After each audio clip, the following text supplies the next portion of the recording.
Break के बाद बढ़ते हैं मजीद खबरों की जानिब।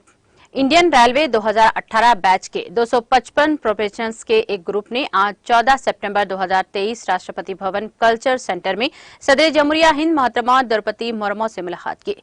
खिताब करते हुए सदर जमहूरिया ने कहा कि हिंदुस्तानी रेलवे न सिर्फ हिंदुस्तानी मैशियत की रीढ़ की हड्डी है, बल्कि ये हिंदुस्तान के इत्तेहाद और समाजी व सकाफी तनवे की भी रीढ़ की हड्डी है। उन्होंने इस बात पर जोर दिया कि इन जैसे नौजवान अफसरान की जिम्मेदारी है कि वो रेलवे के माहौलियाती निजाम की शानदार विरासत को आगे बढ़ाते हुए हिंदुस्तानी रेलवे को दुनिया में बेहतरीन मियार की खिदमत फराहम करने वाला बनाने की कोशिश करें। सदर जमहूरिया ने कहा कि आज तमाम शोबों में टेक्नोलॉजी एक अहम महरिक है। उन्होंने इस बात को उजागर किया कि हिंदुस्तानी रेलवे के लिए जो हर रोज लाखों लोगों की जरूरियात और मुतालिबात को पूरा करती है और हर माह लाखों टन माल की नकल हमल करती है, इसके लिए जदीद तरीन टेक्नोलॉजी का बेहतरीन हद तक इस्तेमाल करना निहायत ही जरूरी है। उन्होंने नौजवान अफसरान पर जोर दिया कि वो अवाम दोस्त और माहौल दोस्त नकल हमल की निजाम के लिए नए एप्लीकेशंस और निजाम वाजे करके मुल्क की तकनीकी तरक्की की नई राहें तय करने में अपना अहम रोल अदा करें। मोहतरमा मुर्मू ने कहा कि जो लोग ट्रेनों में सफर करते हैं वो अपने साथ अपने सफर की यादें लेकर जाते हैं। उन्होंने ऑफिसरान पर जोर दिया कि वो मुसाफिरों के साथ अपने मेहमानों जैसा सलूक करें और इन्हें अपनी बेहतरीन खिदमत और बेहतरीन तजुर्बात फराहम करें जिसकी वो कदर कर सकें। उन्होंने हर तरह से मुसाफिरों की हिफाजत को यकीनी बनाने की जरूरत पर भी जोर दिया। उन्होंने कहा कि जदीद टेक्नोलॉजी और आर्टिफिशियल इंटेलिजेंस पर मबनी एप्लीकेशंस के साथ मौसर और खामियों से पाक निजाम रेलवे की हिफाजत को सबसे ज्यादा तरजीह देते हुए तैयार किया जाना चाहिए।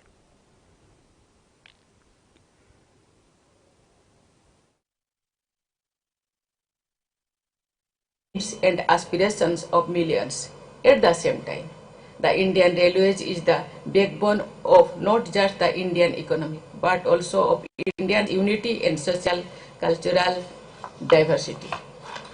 It is the responsibility of the young officers like you to carry forward the rich legacy of the railway ecosystem and strive to make Indian Railways the provider of best quality services in the world. During your training, I understand that you already have gained knowledge and skills related to your respective domains. I would like to emphasize few important points. Technology is the driving force in all fields today. For Indian Railways, which caters to the needs and demands of millions of people every day and transport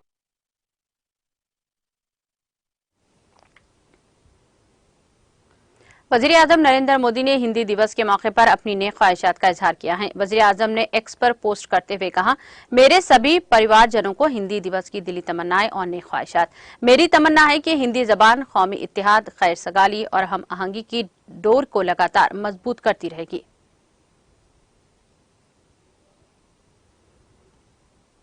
वज़ीर आज़म नरेंद्र मोदी की आज भोपाल आमद पर मध्य प्रदेश के वज़ीर आला शिवराज सिंह चौहान ने कहा कि मोदी की मध्य प्रदेश आमद से नई उम्मीदों की सुबह हुई है।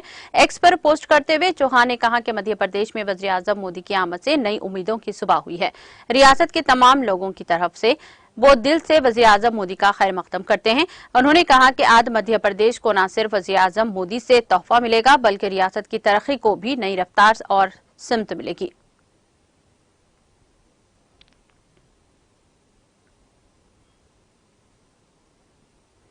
बिहार में मुजफ्फरपुर जिले के बेनीआबाद पुलिस चौकी ओपी इलाके के माधुपति घाट पर दरियाए बागमती में एक कश्ती उलटने से 16 बच्चों के डूब जाने का खदशा है। मुजफ्फरपुर ईस्ट के deputy superintendent of police Sheriyar Akhtar ने जुमेरात को बताया कि इब्तिदाई मालूमात के मुताबिक कश्ती में 33 बच्चे सवार थे। यह हादसा उस वक्त पेश आया जब कश्ती दरिया के तेज बहाव की जद में आ गई। मुकामी लोगों की मदद से अब तक 17 बच्चों को निकाला जा चुका है, जबकि दीगर की तलाशी जारी है। पुलिस ने कहा जिन बच्चों को बाहिफाजत बाहर निकाला गया है, इन्हें इलाज के लिए हॉस्पिटल में दाखिल करवाया गया है। पुलिस और आम इंतजामिया के अहलकार रेस्क्यू और रिलीफ टीमों के साथ जाए हादसे पर पहुंच गए हैं।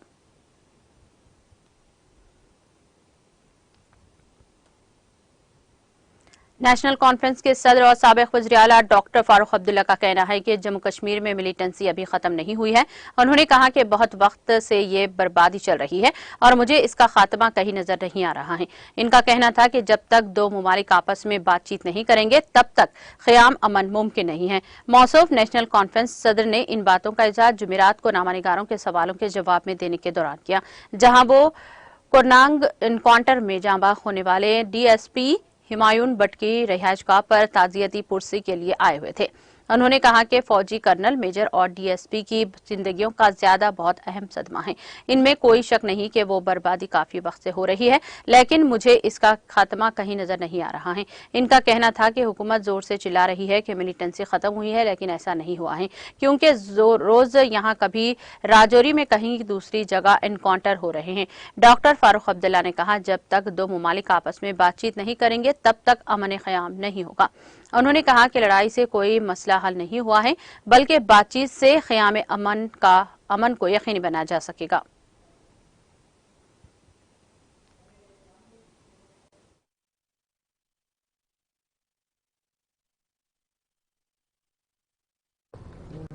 और इसका मुझे अंत नहीं दिखता है। आज भी देखिए, कहीं रजौरी में एनकाउंटर, कहीं और एनकाउंटर रोज होते रहे और हुकूमत रोज चिल्लाती रहती है कि मिलिटेंसी खत्म हो गई। अब बताइए मुझे, क्या मिलिटेंसी खत्म हो गई? ये खत्म नहीं होगी जब तक कोई रास्ता न ढूंढा जाए जिससे अमन आ सके। लड़ाई से अमन नहीं आता है, बातचीत से अमन आता है। लड़ाई से देख लीजिए आप यूक्रेन का हाल क्या है, तबाह हो गया और कहीं भी कोई रास्ता निकल नहीं रहा है। वहां भी रूस को और इनको बात करके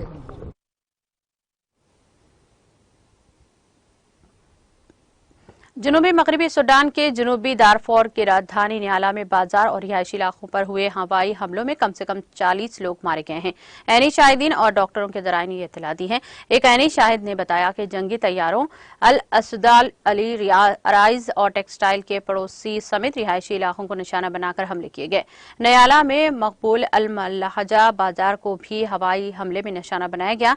इन हवाई हमलों में तकरीबन 40 शहरी मारे गए हैं। मरकज के एक तिब्बी ऑफिसर ने बताया कि नियाला में अल वहदा हेल्थ सेंटर में बड़ी तादाद में जख्मी हुए लोग आए हैं, जिनमें से कुछ लोगों की तो पहले ही मौत वाक़ई हो चुकी थी। कुछ दीगर के वहां पहुंचने के बाद इंतकाल हो गया। उन्होंने मरने वालों की तादाद में मजीद इजाफा हो सकता है। नीम फौजी रैपिड सपोर्ट फोर्स RFS ने बयान में सूडानी मसले अफवाज SAF पर सूबाई राजधानी में हवाई हमलों में शहरी को निशाना बनाने का भी इल्जाम लगाया है, जिनमें 40 लोग मारे गए और सैकड़ों जख्मी हुए हैं।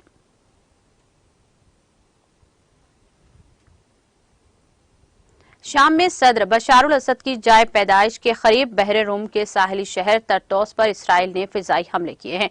हमले में 2 शामी फौजी हलाक और 6 जख्मी हो गए हैं। शामी मीडिया ने हमले की इत्तला देते हुए इसने मखसूस मकामात के बारे में तफसीलात फराहम नहीं की हैं जिन पर बमबारी की गई है।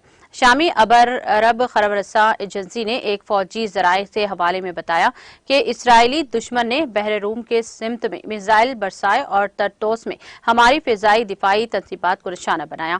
इसराइल ने गुज़िश्ता चंद सालों में शाम में अहदाफ पर सैकड़ों हमले किए हैं, तहम ज्यादातर साहिली सूबों में बमबारी से गुरेज किया गया है। इन इलाकों में रूस के अहम फौजी आसासे मौजूद है।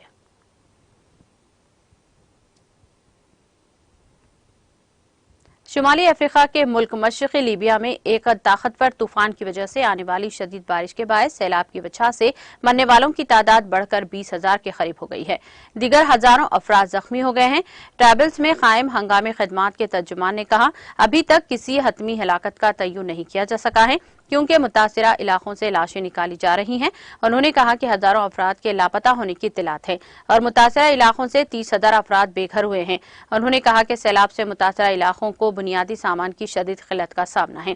काबिल जिक्र है कि इतवार को मशरक़ी लीबिया से टकराने वाले बहरे रूम के तूफान की वजह से कई इलाके सैलाब की जद में आ गए थे। इससे इंफ्रास्ट्रक्चर को काफी नुकसान पहुंचा है। शुमाली कोरिया के रहनुमा किम जोंग उन ने रूसी सदर व्लादिमीर पुतिन को Democratic People's public of Korea (DPRK) के दौरे की दावत दी है, जिसमें उन्होंने कबूल भी कर लिया है। न्यूज एजेंसी ने Korean centre news agency KCNA के हवाले से यह खबर दी है। मिस्टर किम ने रूस के उमुर इलाके में दोस्तोचेन खिलाई मरकज में रूस शुमाली कोरिया सरबराही इजलास के बाद पुतिन के साथ इशाया में दावत दी है।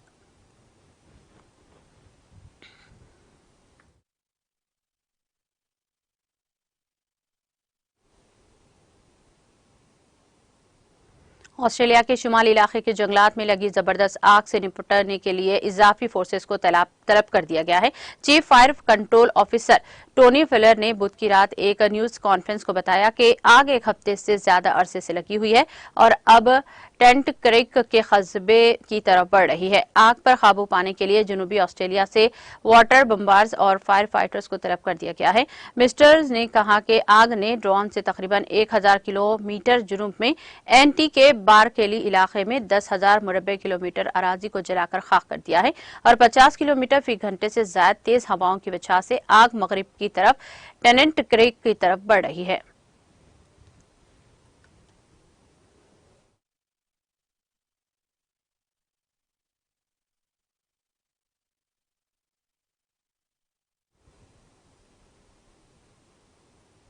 इख्तिताम से खबर एक नजर हेडलाइंस पर।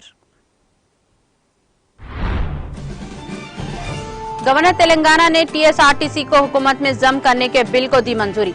सरकारी मुलाजिमीन के तौर पर इनके नए रोल के सिलसिले में नेक तमन्नाओं का किया इजहार।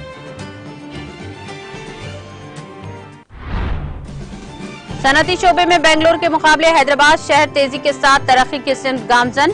सेंजन साइंटिफिक सोल्यूशन के नए कैंपस की संग बुनियाद तकरीब से रियासती वजीर KTR का खिताब।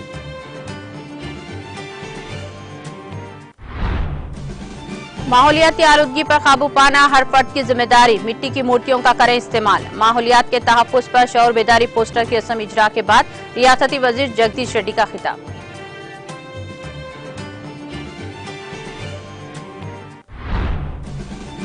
कई बरसों तक हुकूमत के बावजूद कांग्रेस ने तेलंगाना को तरक्की नहीं दिलाई। कामारेड्डी में रियासती वजीर श्रीनिवास यादव का खिताब।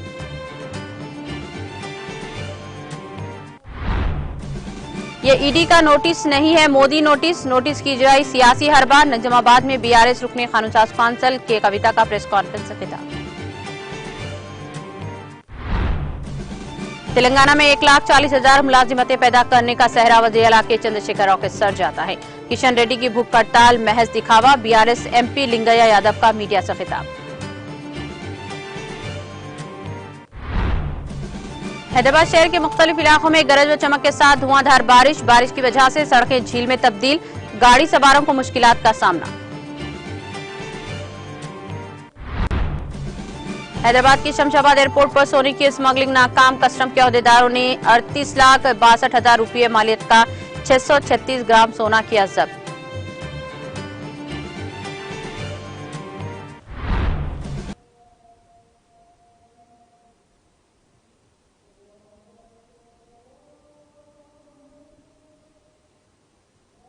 तेलंगाना एक्सप्रेस में फिलहाल इतना ही। दीगर अपडेट्स और प्रोग्राम के लिए जुड़े रहिए TTV के साथ। मुझे दीजिए सारी टीम के साथ इजाजत। अल्लाह हाफिज।